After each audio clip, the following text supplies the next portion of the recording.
Bonjour chers amis, aujourd'hui nous allons aborder les divers produits de dégraissage utilisés par les maquettistes. Il ne s'agira pas de faire de démonstration, mais ça sera plutôt une approche scientifique et médicale sur la nocivité à long terme de certains de ces produits et nous conclurons quel est le meilleur produit aussi bien pour les maquettes que pour la santé. Générique.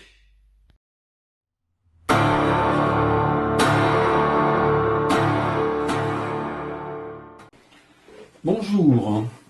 Donc j'ai fait des maquettes à l'âge de 13 ans, puis bon là je suis un petit peu plus vieux, j'ai décidé d'en refaire.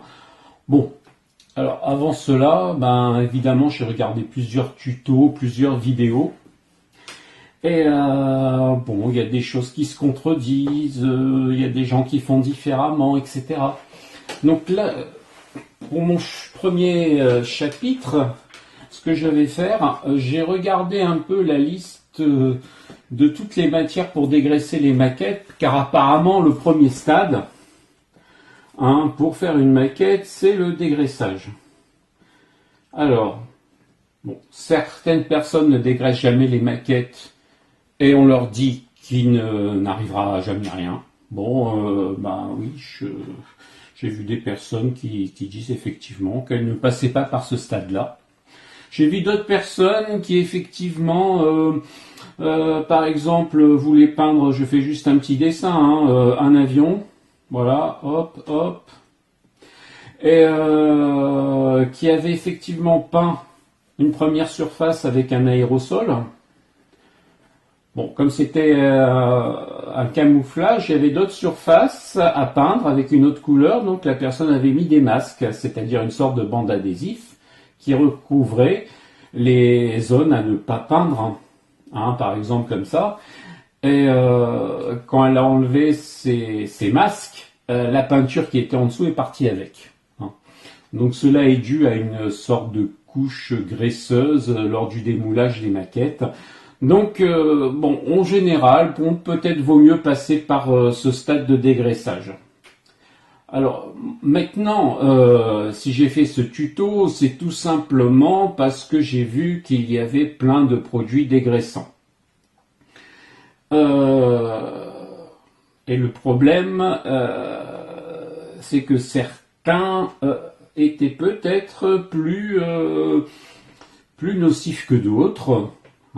Mais avant d'aborder ça, il faut que j'explique un peu qu'est-ce que j'entends par nocivité. Alors, quand vous achetez un produit, par exemple, on va vous dire les effets immédiats. C'est quoi les effets immédiats ? C'est tout simplement, on va vous dire attention, inhalation, ça peut donner des somnolences, des vertiges, irritation de la peau, ne pas inhaler, la respiration, inhaler, je vais vite, ne pas inhaler, etc. Donc tout ça, c'est les effets, les effets nocifs immédiats. Je ne vais pas parler de ça parce que quand vous achetez un produit dégraissant, je pense que là, il suffit de regarder la notice, regardez bien la notice, et vous savez ce qu'il faut faire et ce qu'il ne faut pas faire. Il y a des produits qui sont dangereux, des produits qui ne sont pas dangereux. Là, je vais plutôt parler de la nocivité à long terme. Et cette nocivité à long terme, justement, est celle qui est peut-être la plus importante à étudier parce qu'elle est complètement méconnue. Alors, qu'est-ce qu'une nocivité à long terme ? C'est-à-dire, c'est un produit qu'on va utiliser, qui, ma foi, ne fait rien. Vous êtes plein à vous dire, mais moi j'utilise ça, j'ai eu aucun problème, etc. Le problème, c'est que ce genre de produit, ça a des effets seulement 30 à 40 ans après, parfois, et des fois avec un intervalle libre.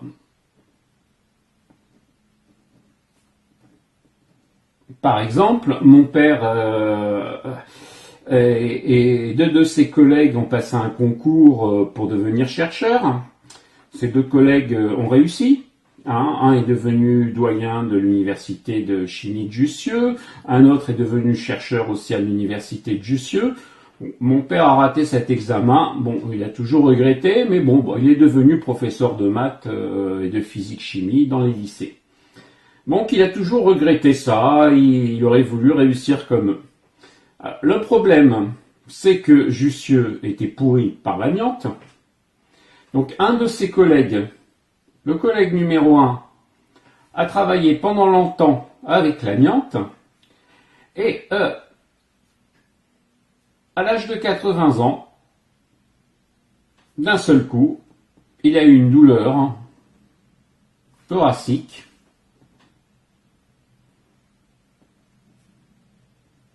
et il s'agissait d'un cancer dû à l'amiante.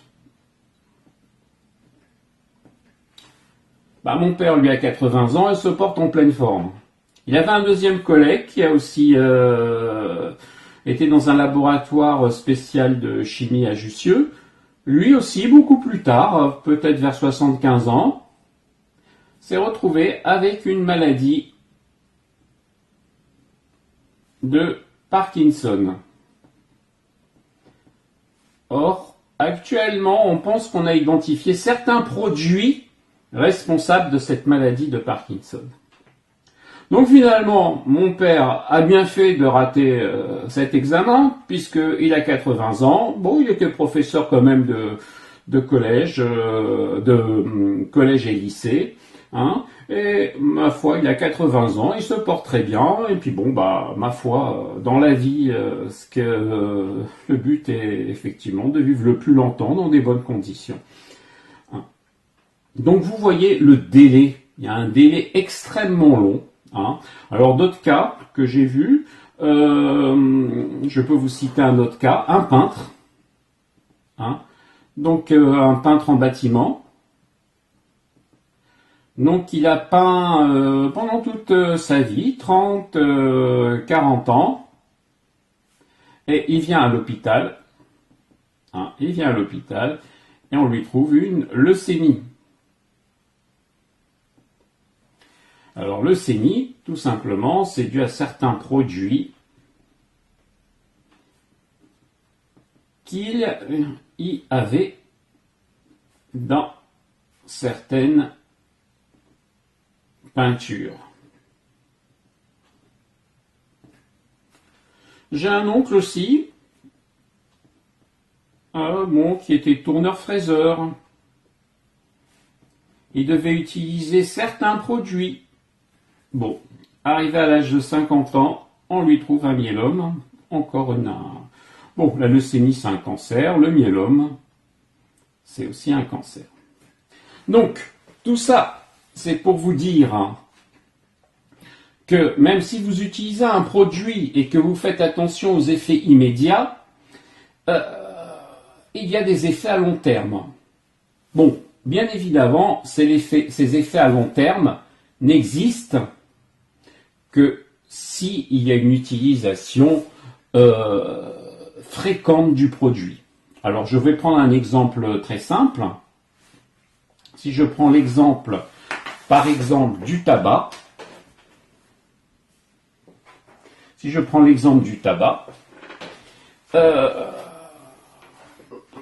c'est pareil, hein, cancer au bout de 30-40 ans. Évidemment, cela dépend du nombre de cigarettes pendant le temps lequel vous avez fumé, c'est ce qu'on appelle nombre de paquets années, etc. Bon, c'est sûr que celui qui va fumer un paquet de cigarettes pendant un an et s'arrêter, bon, il y a peu de chances qu'il se retrouve avec un cancer des poumons. Mais là, c'est pareil. C'est la même chose. Bon, certains d'entre vous vous diront, oui, mais je connais des gens qui, ma foi, ont fumé toute leur vie et qui n'ont jamais rien eu. Et que, bon, c'est pas... ce qu'on dit, c'est pas forcément vrai. Vous avez raison. Alors c'est pour ça qu'il y a une étude statistique très longue qui a été faite, qui a été faite effectivement sur une longue période.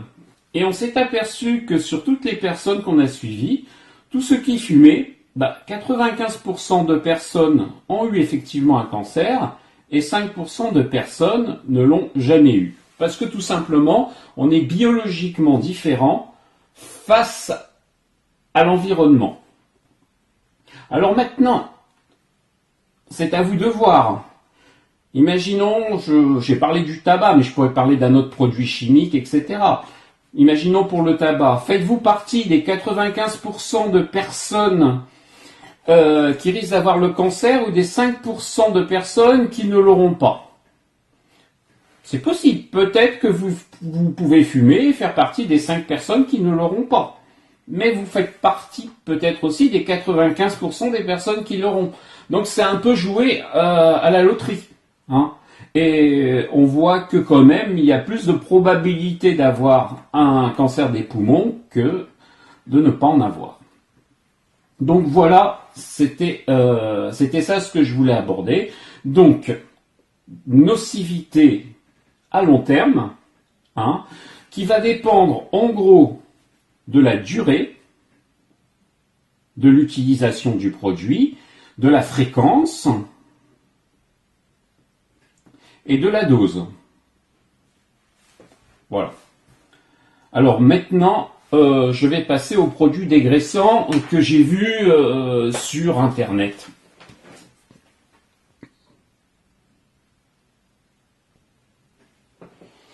Alors, j'ai vu qu'il y en a qui regrettaient un peu la disparition du trichloréthylène. Bon, je pense qu'il existe toujours, mais en milieu industriel, et il faut qu'il soit une concentration de moins 1%, à moins qu'il ait disparu. Bon, là, je suis pas chimiste. Mais bon, trichloréthylène, il y a des maquettistes, effectivement, qui l'utilisaient. Ils appelaient ça le trichlo. Bon, ça, c'est un très bon dégraissant, effectivement, mais on le trouve plus.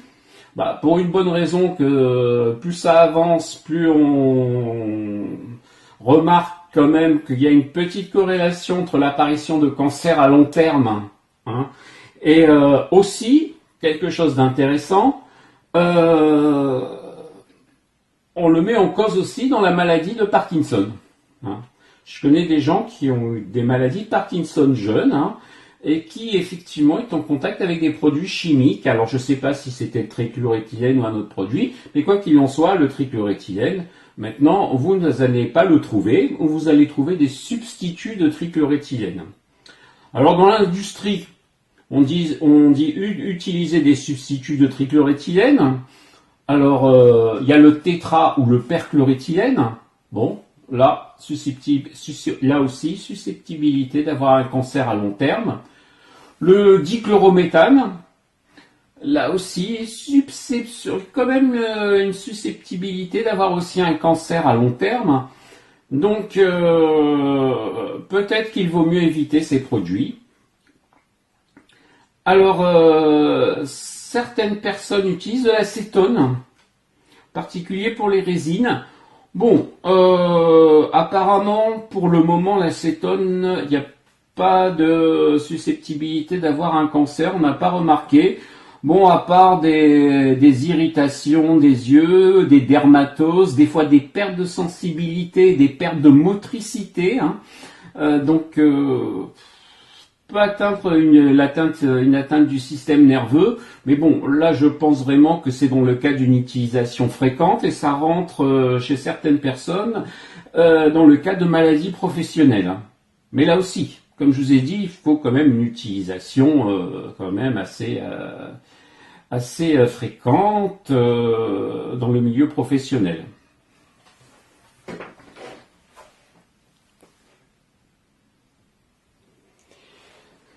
Certaines personnes pour dégraisser utilisent des alcools. Bon, il y a l'alcool isopropylique. Bon, vaut mieux l'éviter. Hein. Somnolence, vertige. Bon, pas de risque de cancer à long terme pour le moment. J'ai pas vu d'études dessus.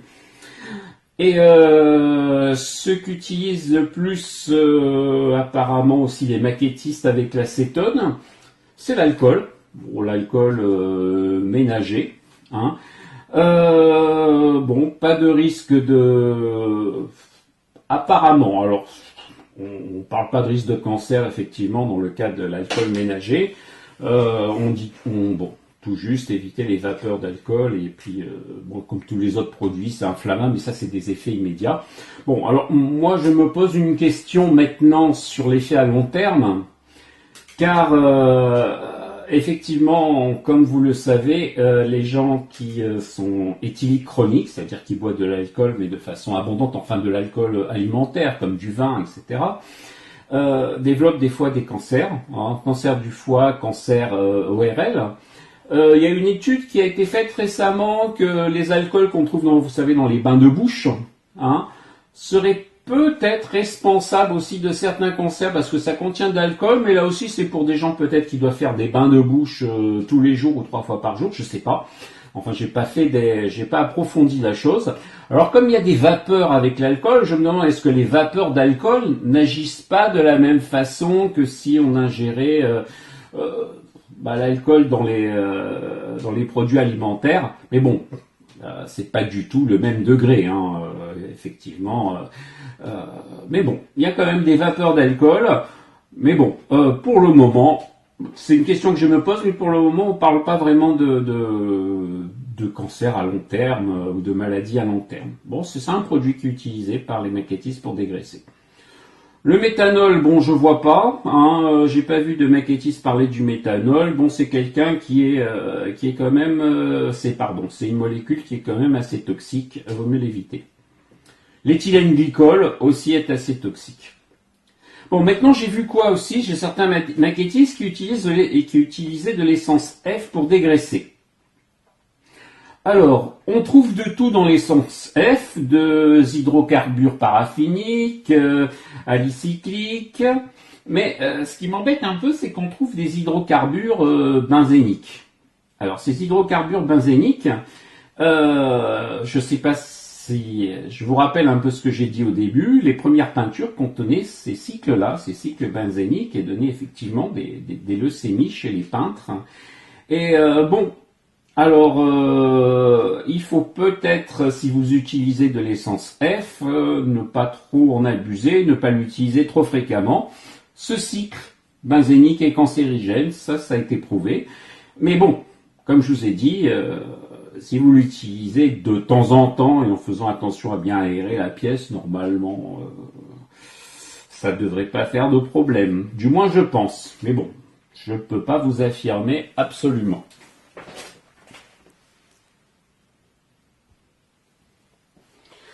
Maintenant, j'ai vu que certains, pour dégraisser les maquettes, utilisaient du nettoyant frein.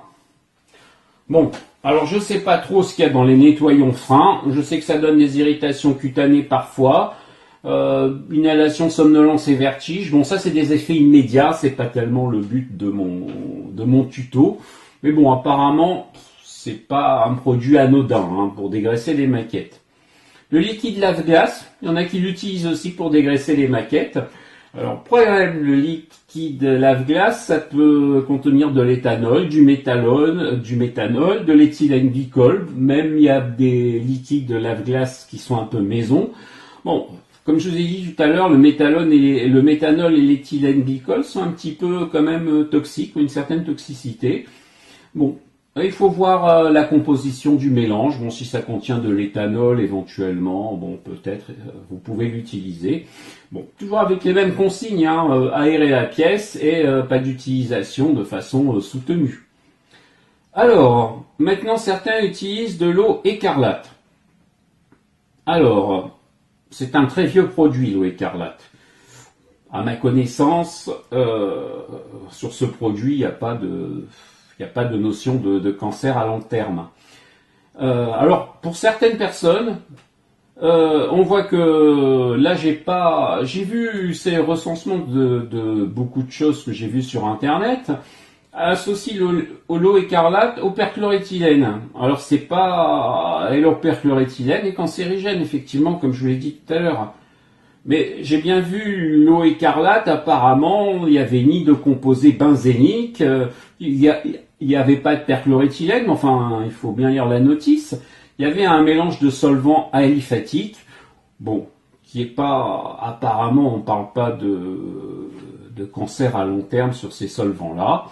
Bon, ça a quand même une petite action sur le système nerveux central et les voies respiratoires, mais ça, c'est des effets immédiats.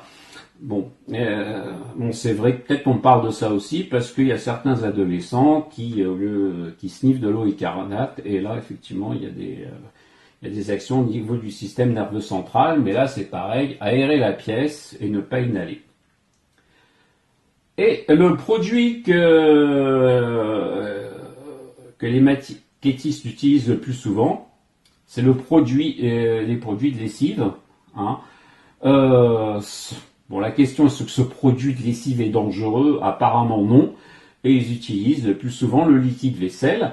Et c'est même recommandé dans l'industrie, c'est-à-dire tout ce que je vous ai dit comme substitut au trichloréthylène, qui est le perchloréthylène, qui est le méthanol, tous certains alcools, l'acétone. Bon, ça a quand même des petits effets toxiques un peu immédiats. D'autres ont des effets à long terme. Moi, apparemment, le liquide vaisselle n'a pas d'effet particulièrement toxique. Hein. Donc, faire des maquettes, c'est un plaisir. Et bon, c'est pas la peine, effectivement, de s'esquinter la santé pour un plaisir. Hein. Donc, au bilan de tout ça. Qu'est-ce que j'ai retenu dans tout ce qu'il y a sur Internet? Qu'apparemment, le liquide vaisselle, qui est le moins toxique, marche assez bien. Hein. Bon, certains utilisent l'alcool ménager, tout simplement parce que des fois, une fois qu'ils ont fini le montage, avant de peindre, ils dégraissent à l'alcool, parce que tout simplement, des fois, il y a des empreintes de doigts dessus. Bon, on peut peut-être éviter ça en portant des gants, mais on reviendra là-dessus, évidemment. Hein. D'autres utilisent de l'acétone. Bon, à utiliser, pareil, éviter les vapeurs, bien aérer. Aiment bien l'acétone, par exemple, pour dégraisser les résines. D'autres utilisent l'eau écarlate. Bon, maintenant, apparemment, des personnes disent que le liquide vaisselle marche aussi bien pour la résine que pour le plastique. Hein. Donc c'est vraiment, si vous voulez faire un loisir sans danger, ça serait le liquide vaisselle. Bon, tous les autres produits que j'ai dit, trichlore, tétrachloréthylène, perchloréthylène, méthanol, alcool isopropylique, essence F, liquide lave-glace, nettoyant frein, je sais pas. Je sais pas, mais certains, effectivement, parmi les premiers, sont cancérigènes à long terme. Hein. Donc, en gros, je conseillerais, moi, qui vais commencer à faire des maquettes, je pense que le liquide vaisselle semble être le moins toxique. Maintenant, pour ceux qui pensent que le liquide vaisselle est insuffisant, c'est tout à fait possible, je sais pas. Pour dégraisser, achetez un masque complet ou un demi-masque sur lequel vous pouvez mettre des filtres à gaz ou à particules. Bon, on reviendra sur les filtres à particules dans un deuxième tuto parce que pour le moment, là je parle de vapeur due aux produits de dégraissage. Ces filtres à gaz qui sont portés pour des masques complets ou demi-masques ont des codes couleurs. Il y a plusieurs codes. Alors il y a le code A, par exemple, qui filtre bien l'éthanol, le benzène qu'on trouve dans l'essence F. Donc si vous voulez utiliser de l'essence F ou de l'éthanol pour dégraisser ces maquettes, ça serait bien d'utiliser ces filtres-là dans le masque à gaz. S'agit au niveau du white spirit. Bon, on verra plus tard ça parce que le white spirit est utilisé comme du diluant de peinture. Là, pour le moment, je vous parle de dégraissage. Donc, masque filtre A pour éthanol, benzène, essence F. Il y a un autre filtre AX, pour l'acétone et le méthanol. Bon, le méthanol, je pense pas que vous allez l'utiliser, mais l'acétone, oui. Certaines personnes qui utilisent la résine aiment bien l'acétone. Donc, portez un masque avec un filtre AX. Bon, il y a d'autres filtres, BEK, pour le moment qui ne concernent pas les maquettistes. Les filtres CO, mercure, NOx, I, qui vous concernent pas non plus. Et on reviendra dans un deuxième tuto sur les filtres P, qui sont des filtres à poussière contre les aérosols et les particules. On verra ça plus tard. Bon, c'est ainsi que je termine mon premier tuto qui parle pas tellement du dégraissage, comment dégraisser les maquettes, mais qui a parlé uniquement du produit, les produits qu'on utilise pour dégraisser les maquettes et leur toxicité à long terme. Voilà, donc c'est à vous de choisir. Pour moi, à mon avis, la lessive, le liquide vaisselle semble être le mieux. Pour ceux qui pensent que c'est pas tout à fait suffisant, qui veulent utiliser de l'alcool ou de l'essence F ou de l'acétone, il y a des masques dédiés pour ça. Je termine cette vidéo sur la nocivité des produits dégraissants à long terme. Bon, il y apparaît que le meilleur produit le plus sûr est le liquide vaisselle. N'hésitez pas à vous abonner à ma chaîne si vous avez aimé, et un petit pouce bleu éventuellement me ferait plaisir. Au revoir.